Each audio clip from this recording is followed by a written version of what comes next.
All right, guys, I'm going to start chapter 4 today. It's on applying Newton's laws of motion. So we learned in chapter 3 all of Newton's laws. In this chapter, we're going to apply them to different scenarios.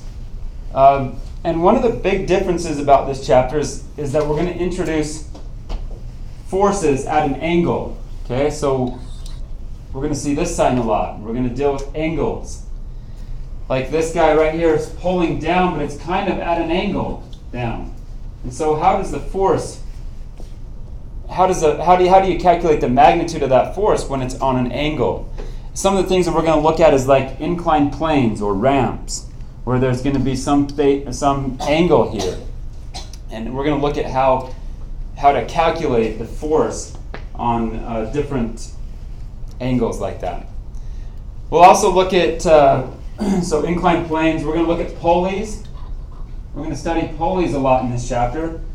And then we'll finish the chapter by talking about tension and kind of how that works with like a train, and how to figure out all the forces that are acting on the different parts of a train. And so it's just a chapter where we're going to apply those things that we learned last chapter. We're going to apply it to different scenarios. Okay, so let's start off by reviewing a math concept that I know we've all had before, but it's worth reviewing. It's called trigonometry. I think you're supposed to write the definition in your guided notes. So please have your guided notes out and be filling this in. Ethan. Give it a second. Sure.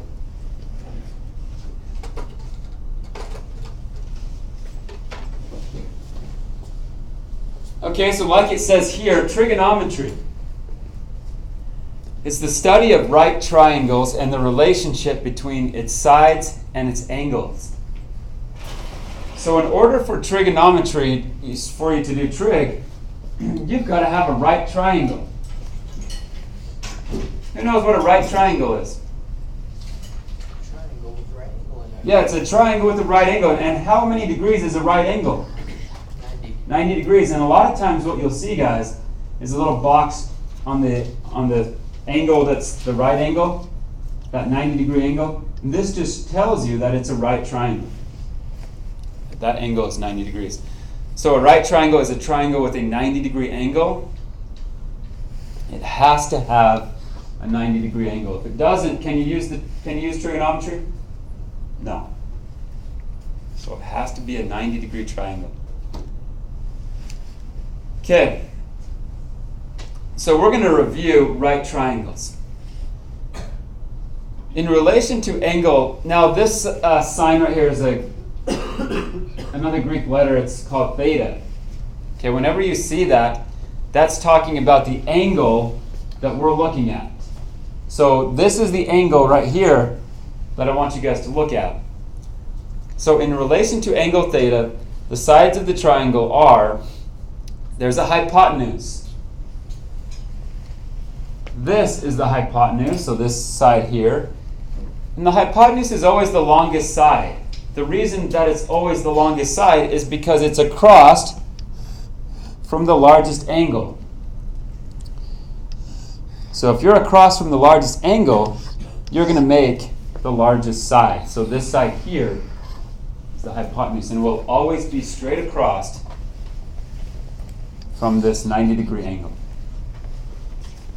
Okay, in relation to, again, we're talking about theta here, this angle. There's an adjacent side. What does adjacent mean, guys? Next to. Next to. So it's just the side next to the angle, theta. Now we know it's not the hypotenuse. It's the other one. So it's the side closest to the angle theta, because that's what adjacent means. It means next to. Okay, then there's another side of this triangle called the opposite side. And the opposite side is the side opposite to the angle theta, which makes sense. Here's our angle. So we're just going to look to the opposite side of that triangle. And we label that one the opposite side. Okay, so that's kind of the terminology that you're going to have to know as we talk about trigonometry. Hypotenuse is always the side opposite the largest angle, which is the right angle. Adjacent means it's the side next to theta. And opposite means it's the side opposite theta. Okay. So I want you to label the sides of this right triangle. And this is theta down here, guys. So this is theta. So let's talk about this one first. What is this side going to be?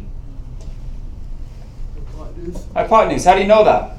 It's the longest side. Yeah, it's the longest side plus it's opposite the right angle.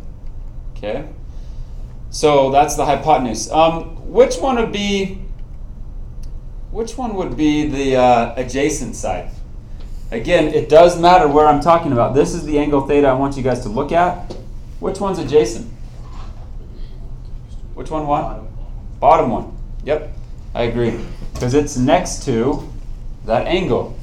Very good. And if we look at the last one, opposite is by process of elimination. That's pretty easy. But why is this side the opposite side? Side on the opposite side. Yeah, because it's opposite of what?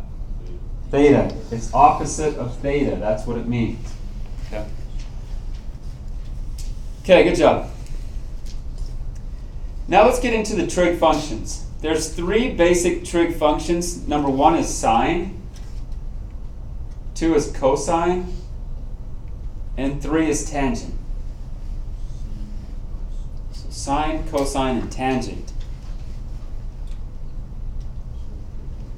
You were supposed to write that in your books.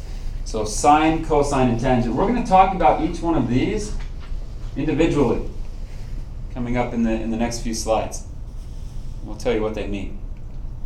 Okay, so let's talk about sine first. Its abbreviation is SIN. But sine of theta means something. Okay? When we take the sine of an angle, it means we're taking the opposite side of that triangle and dividing it by the hypotenuse. So sine is equal to opposite over the hypotenuse. We've just got to memorize that. Sine is opposite side of that triangle divided by the hypotenuse of the triangle. Okay? So, for example, if this is theta, we're going to take what?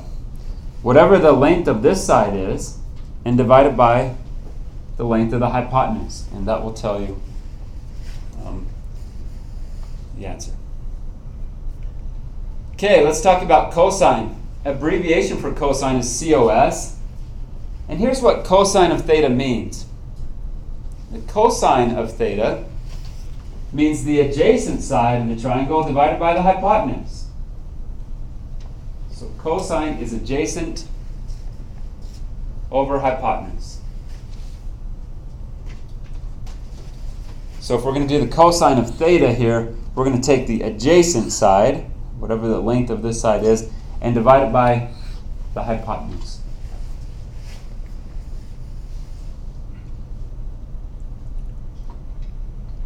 All right? And then there's tangent. Tangent is abbreviated with TAN. And here's what tangent of theta means. Tangent of theta means you're going to take the opposite side divided by the adjacent side of the triangle.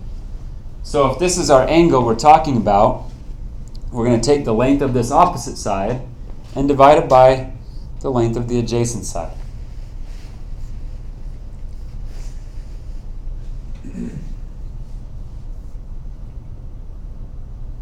Okay. So there's a mnemonic out there that I think everyone learns as they go through trigonometry the first time. It's called SOHCAHTOA. And what this mnemonic helps us remember is the trig functions in order. Okay? So right here means that sine is the opposite over hypotenuse. The ka says that cosine is the adjacent over the hypotenuse. And the tangent for TOA is tangent is opposite over adjacent. Okay, so if you just remember that little saying, SOHCAHTOA, you know which one goes on top, you know which one goes on bottom. The one that goes on top is listed first. The one that goes on the bottom is listed second. So I think you're supposed to write down sine is equal to opposite over hypotenuse, cosine is adjacent over hypotenuse, and tangent is opposite over adjacent. Yeah, I know it's kind of a lot, but you have to remember that. We're going to be using it so much that it will be just part of your memory by the time we're done with this chapter, but hopefully we can remember that in order. So.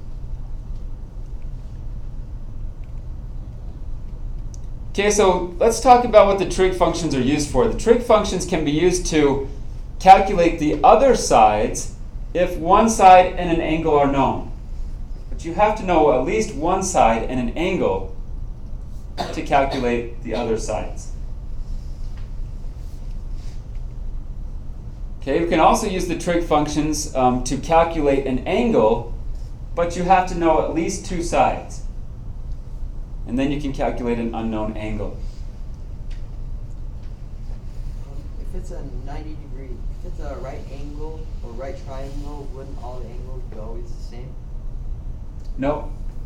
How so? Well, there's two of them. Couldn't one be like 45? What's the other one going to be? 45. Couldn't this one be 30? What would this one be? 60. And so, yeah, there's two other angles there that could change, right? But wouldn't that not make it a 90 degree angle anymore? Because in order for those angles to change, would the 90 degree angle have to change as well? Nope. Okay, so let's talk about that. How many degrees are there in a triangle? Yeah, there's 180 degrees in a triangle. If 90 of them are taken up by the right angle, what's left? You've got 90 degrees, and it could be, you can make up 90 degrees, 45, 45, 30, 60. I mean, there's a lot of different ways, obviously, that you can make up the remaining 90 degrees in that triangle. So, yeah, there's a lot of different combinations that you could have. Does that make sense, Sandoval? Kind of. I'm just wondering, like, if you're going to change those angles and move the triangle around and make those angles different, it seems like it would probably move the 90 degree angle as well. Well, we'll look at some situations. I think it will make more sense as we go through some examples. Is that okay? Okay. Okay, we've got some practice problems here for you guys to practice using the trig functions. Let's see if we can do these ones. Okay, practice problem number 1 says, what's the length of the hypotenuse? So we want the length of the hypotenuse here. Okay, what should we do? Okay, we know it's a 90 degree triangle, it's a right triangle, so we can use trigonometry, we can use the trig functions. What's our angle that we know? 50 degrees, that's our theta. So theta is equal to 50 degrees, and we want to know hypotenuse.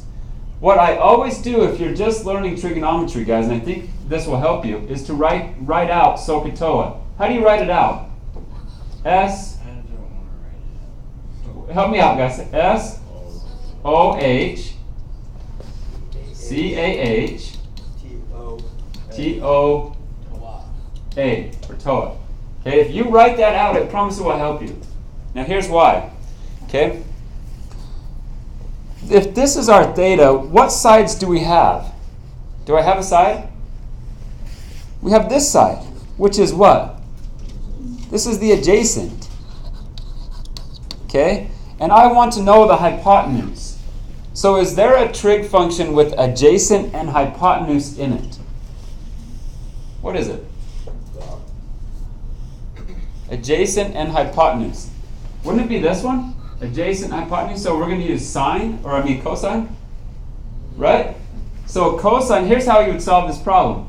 So cosine of what? Theta. What's our theta? 50 degrees. So cosine of 50 is equal to, now what's it equal to, guys? 6.4. Adjacent, what's the adjacent side? 2 divided by what? the hypotenuse. What do you want to call this hypotenuse? Should we call it x or should we call it h? Should we call it h for hypotenuse? Call it whatever you want. That's the variable that we got to solve for. Okay.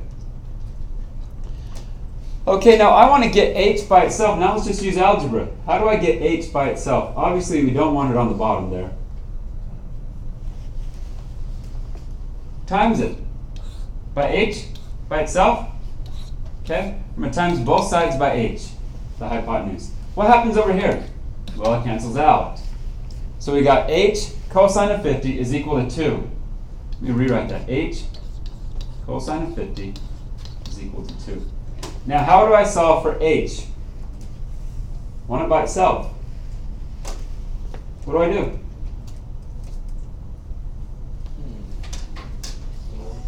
Divide by what?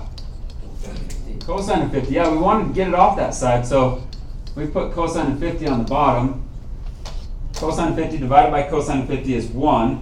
So h is equal to 2 divided by the cosine of 50. Okay, so let's put that in your calculator. 2 divided by the cosine of 50. 2 divided by the cosine of 50.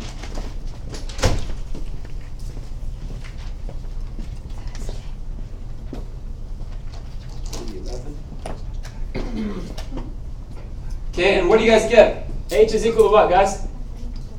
3.1. 3.11.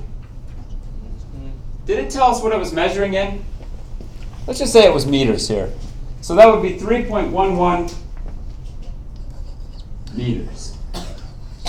That's how long that hypotenuse must be. Now, it's always a good idea to look at it afterwards. If the hypotenuse is 3.11 meters, would that make sense? We're across from the largest angle, so this better be the longest side. It's at least longer than the adjacent side, right?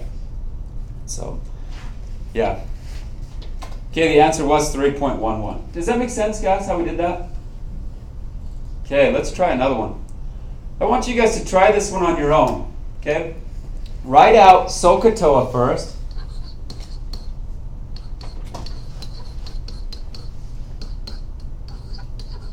Okay, pick a trig function that works. We're looking for the length of the opposite side this time. If you're watching the video, please hit pause and try it before you hit play and see if you got it right. Okay, now that you've tried it on your own, let's see if you guys got it right.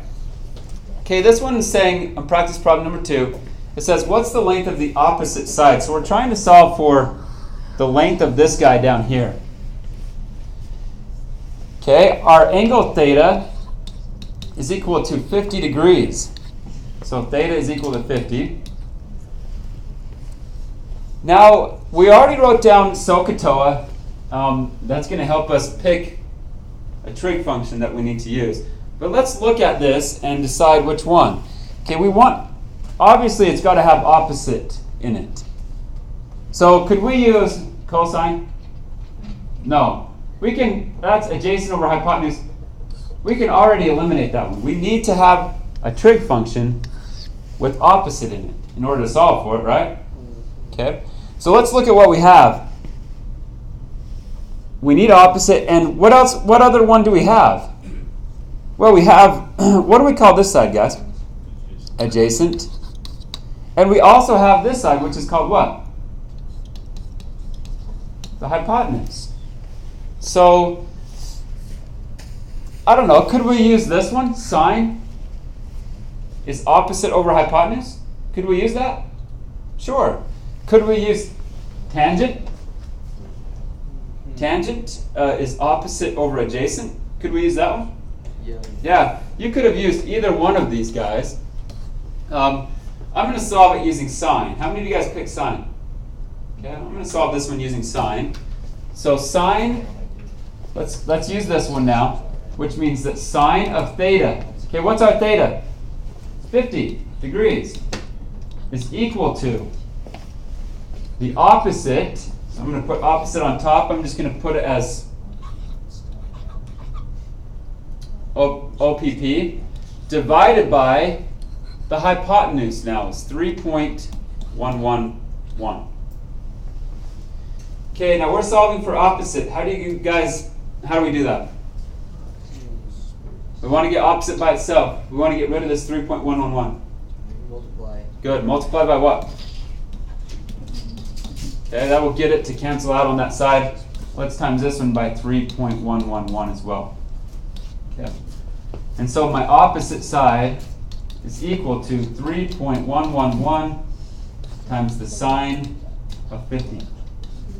Okay, so let's grab a calculator. 3.111 times the sine of 50. Okay, and so my opposite side is equal to 2.38. Yeah, sorry, I'm dyslexic here. 2.38. 2.38. Who got that? 2.38. Good job. And it didn't again tell us what the units were, but let's just say it was meters. 2.38 meters would be the length of that opposite side. Now, let's put that in down here, 2.38. Would that make sense, guys?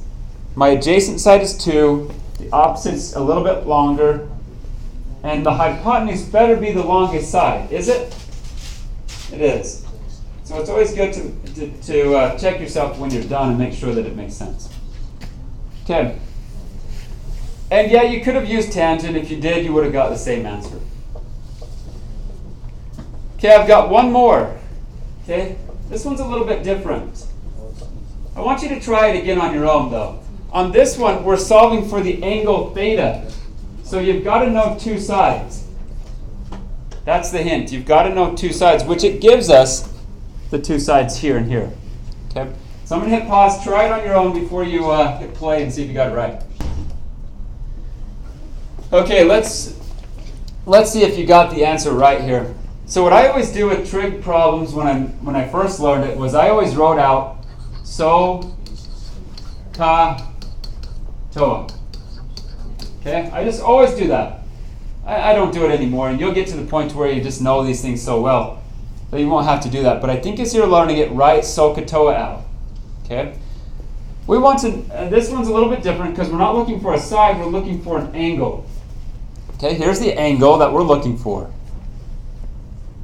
In order to solve for an angle, we need two sides. So we do have two sides, here and here. Let's name these sides. What do we call this side that's 3 here? It's right next to it, so that's called adjacent. Okay. What do we call this one that's the 5 down here? Yeah, it's directly opposite of theta, so we call this opposite side. Okay. And of course, that's the hypotenuse. Now, is there a trig function that has both of these sides in it? Because in order to solve for an angle, you need both sides. Adjacent and opposite. Could I use sine? No. It's got opposite, but it doesn't have adjacent. So we can't use that one. You cannot use sine. Okay, I have adjacent and opposite. Could I use cosine? We have adjacent, but we don't have opposite. So we cannot use cosine. Can I use tangent? I have an opposite, and I do have opposite, and it has adjacent, we have adjacent. So this is the one we've got to use. Okay? So here's how you solve that. What TOA means, guys, is that tangent of theta, and we don't know theta, so I'm just going to write theta. Right, Will? Yeah. Right, is that how we do it? Okay, just checking.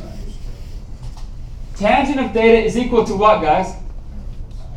The opposite side. What was the opposite side? Well, it was 5. Divided by the adjacent side. What was the adjacent side? 3. Okay, so there's our equation. Do we have an unknown? In this case, what's our unknown? Theta is our unknown. So we, like all equations, if we want to solve for that unknown, we've got to get this variable by itself. How do we get rid of the tangent? Yeah, you would divide by tangent, right? But on your calculator, it's not going to work if you hit divide by tangent. There's a little button, okay, it's called tan to the minus 1. This is the inverse tangent. Say that, inverse tangent. Okay, how do you find it? If you hit the second function, you need to hit the second function and then what button? Tan. And then the tangent button. And you'll see that up in blue there, it's tangent, you'll see a tan to the minus 1 right above it. Okay? So what we're going to do is divide by tangent, which is the inverse. What does tangent to the minus 1 mean? Well, it means 1 over tangent. You take the inverse of anything, it's 1 over itself, right? Okay? So what we're going to do here is just take the inverse. So theta is equal to the inverse tangent of 5 divided by 3.